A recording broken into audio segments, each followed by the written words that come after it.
There's a version of you that never sleeps in, never skips training, never wastes time. There's a version of you who never fails. It is waiting for you. Genuinely ask yourself a question, you at home. If you had done those things for the last 2 years, you never skipped a training, you never wasted time, you never scrolled TikTok, you never sat aimlessly on the internet typing in garbage, never played video games, you never wasted time. You never skipped training, you were training every single day. You never slept in, you were never lazy. There's this version of you. Imagine the person you would be. Genuinely imagine what you would look like. Imagine where you would live. Imagine the car you would drive. Imagine how much your woman would respect you. Imagine the love you would see in her eyes when she looks at you with adoration like a king. Imagine your existence. That person is waiting for you, and the only thing that's stopping you from being that person is your monumental laziness. You can have it. The universe is very giving. It will give you anything you work for. I've never seen somebody try for something with all of their might and not get it. The only people who do not have the things they want are the people who do not try for them. I've never seen a person wake up and say, my only dedication in life is to solve a Rubik's Cube and fail. You are not stupid. You are not incompetent. You are lazy and arrogant. It's extremely important you understand that that person is waiting for you, and you are declining that version of yourself. In the multiverse, in the many different versions of the universe that exist, there is a version of you that does those exact things, and he is a greater person than you can even fathom. You can transform yourself into that guy. You can be a top G. That's exactly what I did. I knew who I was going to have to end up being before I became that person. My brother and I are not from rich families. We are not from advantaged beginnings, but I knew I had to be a big, strong, fighting billionaire. That's what I knew I had to be. Discipline is the key to success. If you cannot force yourself to do something you don't want to do, how are you ever going to put yourself through the suffering required for greatness? If you cannot force yourself to train when you do not want to train, if you cannot force yourself to work when you don't want to work, if you can't force yourself to not log into Pornhub or force yourself to eat right, how can you possibly ever become a monumentally successful person if you cannot control yourself long enough to do what must be done as opposed to what you feel like doing? The only people who get to live their lives based on how they feel are women and children. Children can cry because they feel like crying, as can a woman. A woman can start an argument because she feels like arguing, as can a child. A man must do what he is supposed to do irregardless of how he feels. That is the key component to masculinity, is discipline. If you do not have the discipline to dedicate yourself to anything, you are going to fail and be crushed by the people who can. If you only go to the gym when you feel like going to the gym, you're never going to be as strong as the people who go to the gym when they don't feel like going to the gym. That is a reality of life. So, I train every single day. I've actually heard from some people saying, you overtrain. And I explained to them, one, I don't believe in rest. I'm not you. I'm not pussy, and I'm not broke like you are, Mr. Fitness Trainer, standing around the gym teaching people for $50 an hour.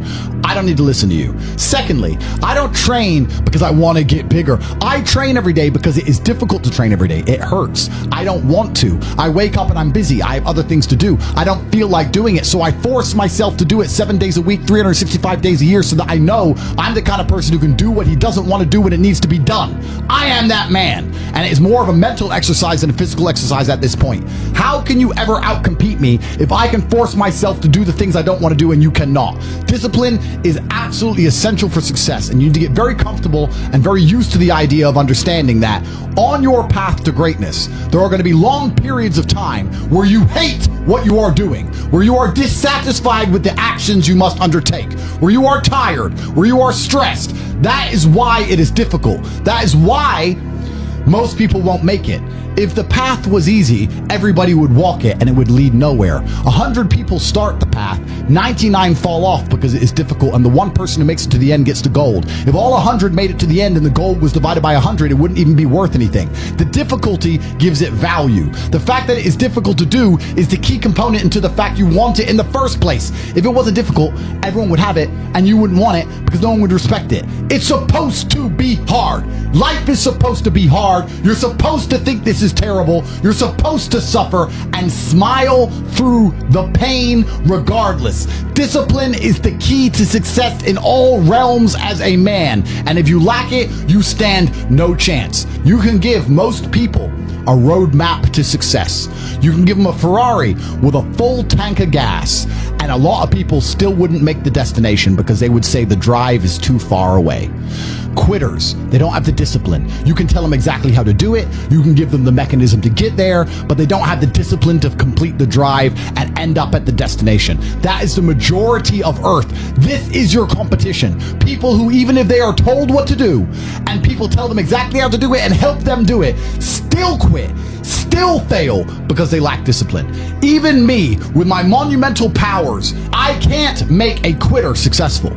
It doesn't matter how good I am. It doesn't matter how easily I make it for them to succeed. It doesn't matter how compendious and concise and powerful the real world is. It doesn't matter how much I text them and motivate them, how many emergency meetings I do to try and talk to them and hype them up, how much motivation I give them. It doesn't matter what I do. If they are a quitter, guess what they're going to do? They're going to quit. No matter how simple the map is to read, no matter how fast the Ferrari is, somewhere along the drive, the sun's going to get in their eyes, and they're going to sit there and go, I don't like this is hard, and they're going to quit. Quitters are the number one type of people that nobody can help.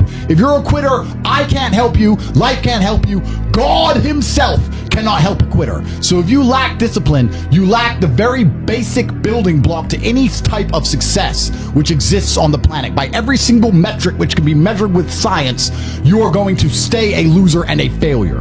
The key is to keep training.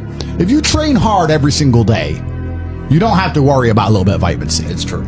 If you don't train and you don't smoke, you're still going to be a pussy. Yes. The answer is always hard work. As soon as you are granted life, you are guaranteed death. What you do in between is up to you. You are all conscious. That could end tomorrow, that could end in 100 years. But the time between the beginning of your consciousness and the end of it is completely up to you. Training is never the wrong decision. If you're in jail, you should train. If you are free, you should train. If you are rich, you should train. If you are poor, you should train. If you smoke, you should train. If you don't smoke, you should train. If you drink, you should train. If you don't drink, you should train. You cannot escape that hard work is always the correct decision. There is no time in any scenario when working hard is going to be the wrong answer. You should always try your very best in all things. I will smoke 10 cigars a day and beat the shit out of you because I train harder than you can possibly fathom. Pain is an extremely important part of the equation. Pain is the elixir of success. When people say this bad thing happened to me and I'm suffering, I say good. It is pain which is required. It's one of the elements in the chemical reaction. If the chemical reaction requires 5 particular distinct compounds and you have 4 and you're missing 1, it simply doesn't work. Pain for a man is one of the most important elements in becoming successful. Batman is Batman because they killed his parents. If they did not kill his parents, he would not be Batman. You're supposed to suffer. You're supposed to take that pain. The worst thing that can happen to you as a man is you live a life with no pain in it. To be born into a rich family and have a nice easy life and be given money and you don't have to go to the gym and not have to train because you have bodyguards and sit around like a fuck up. You're going to be miserable and unhappy and a drug addict buying prostitutes. You're only going to have women who adore you. You're only going to feel confident in yourself and feel happy when you've been through hell and come out the other side. The pain is required, and you'll often notice that people who are better than you are people who have suffered more than you have suffered. So the person who is waiting for you, he requires your motivation. It also requires huge amounts of pain. So when bad things happen to you, do not sit at home and lament. Do not feel sorry for yourself. Instead, look in the mirror and say, thank you, God, for giving me one of the ingredients that is needed for the chemical concoction that is going to turn me into a superhero. Because pain is an extremely important one. In fact, it's one of the most important ones for a man. Everything is war. All of it. Sitting in the commute without losing your patience is war. Trying to find a way to escape your slave job is war. Keeping your wife happy and your children inspired is war. Training to become stronger than before is war. It is all war, and it cannot be avoided. And I'll tell you why it's war. Because war is 2 opposing sides trying to achieve the same goal. 2 opposing sides want the same land or the same influence over X land. And the car you want, the Ferrari, you're not the only person who wants it. The reason it's so expensive is because other people want it. The girl you want, the beautiful woman, Everyone wants her. It is war. It is competition. Everything about life as a man is war. It is conflict because you are competing against the other men who want it the same, which is why discipline is such an important thing, which is why you must take the pain and add it to the concoction to become as formidable as possible. Life is war. This idea that you can go through life as a man and avoid war is probably the biggest mistake that most men make, because it is impossible for you to achieve anything significant without war. Running a business is war. Running a hotel, running a restaurant, running an online company, it's war. Training is war. Life as a man is war. You need to wake up and view it exactly as what it is. Everything I want, other people want. Everything I desire, other men are trying to get. This is a war and I must outcompete them. That is the best possible mental model you can have. Even in jail, it was a war for who could stay most calm, a war who could control their mind the best, a war for who could suffer the least. That is war. I was surrounded by people who lost their minds and I refused. It was a battle and I was successful. Life in and of itself as a man is a never-ending struggle and a never-ending battle. It is the constant of the human condition. Evolution requires pain.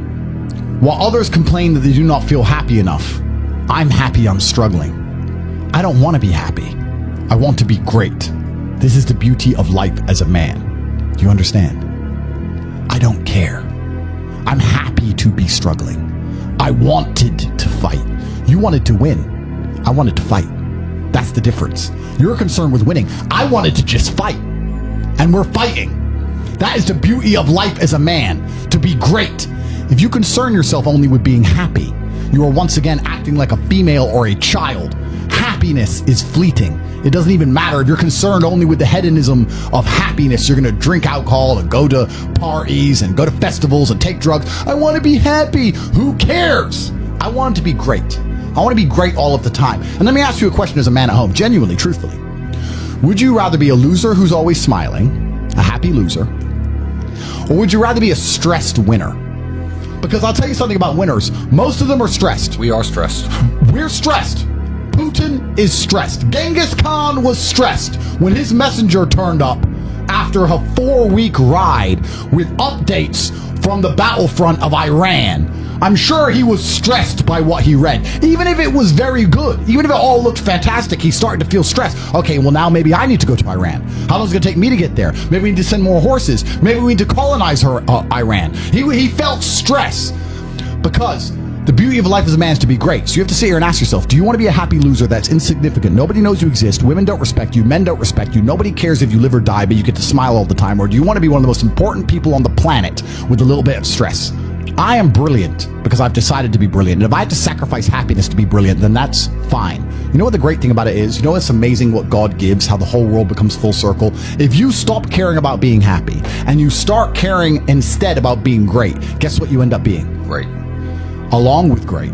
And you know what? Yeah, happy. You end up happy if you forget about happiness and try to become great. You will never be successful if you're concerned about being happy, so forget about it.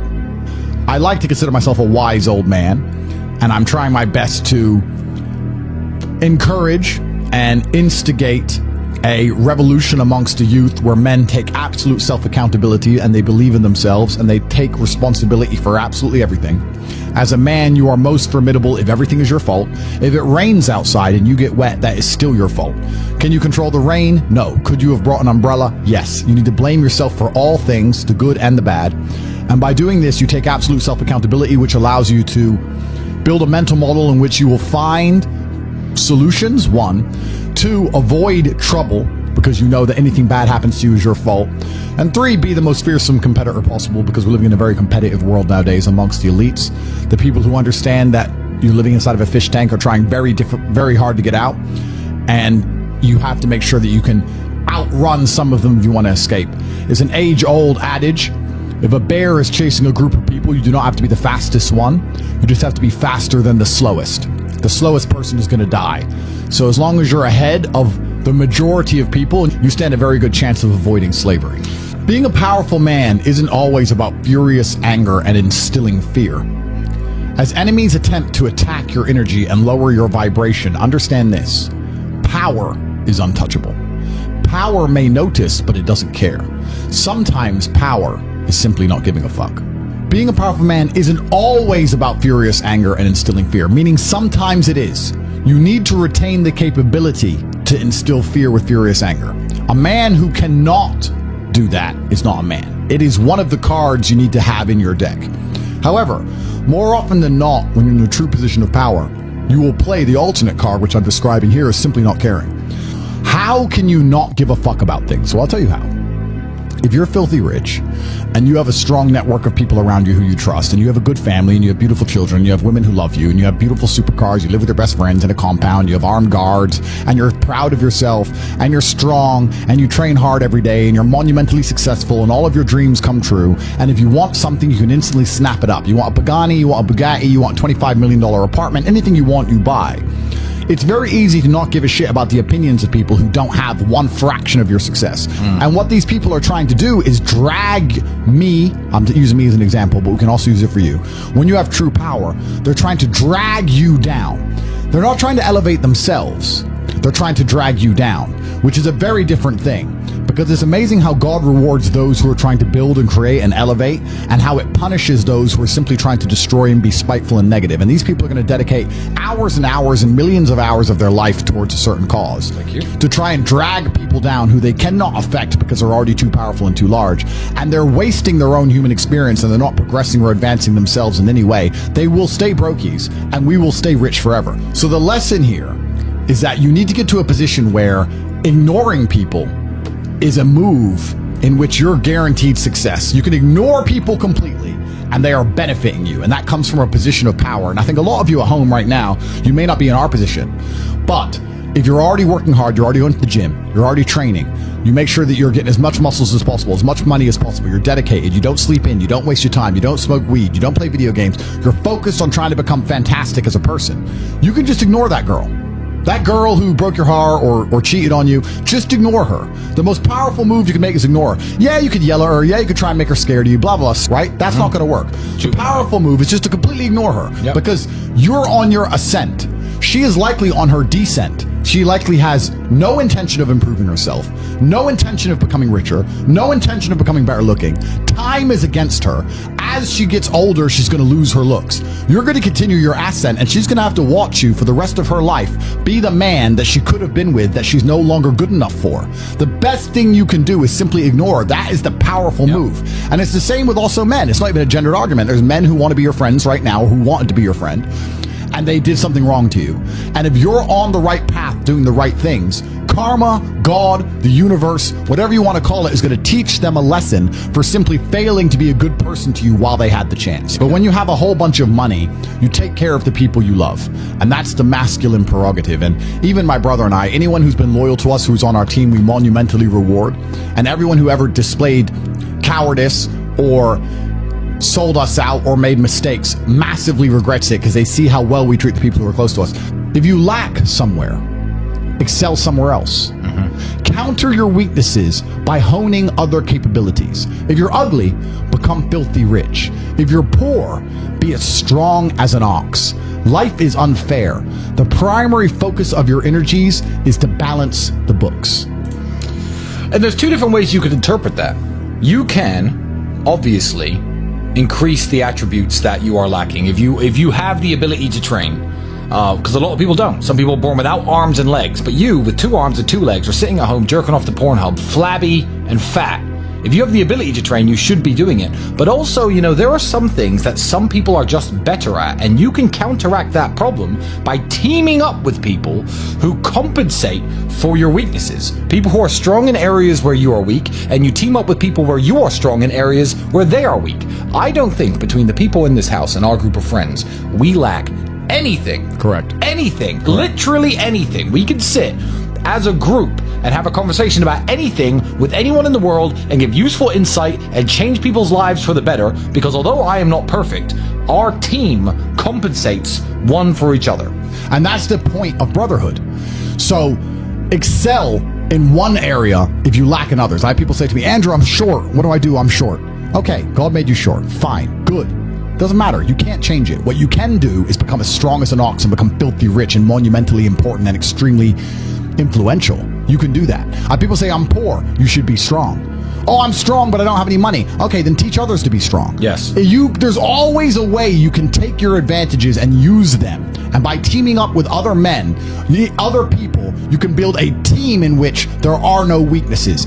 So if you have a disadvantage, you also have somewhere God has given you a distinct advantage over others. And it is your duty to excel in that realm. It is your duty to become so monumentally influential and powerful within that specific criteria in which you have the capability to be brilliant, that your weaknesses no longer appear because they can be simply overshadowed by your network or overshadowed by your absolute competence. By constructing the correct mindset, you can be in the exact same scenario you're currently in, living the exact same life with a different mental model in which you view the world, and you will not only feel more powerful, you will be more powerful, you'll achieve more amazing things, you will be greater, you will be happier with the same car, the same woman, the same house, the same income, the same everything, but your mind changes the lens in which you view the world. Lenses change things. Rose-tinted glasses, perhaps dark glasses. You can put glasses on, change the lens, and you can view the world differently by changing how your mind is constructed and put together and the way you view the world. That is the point of mental Aikido.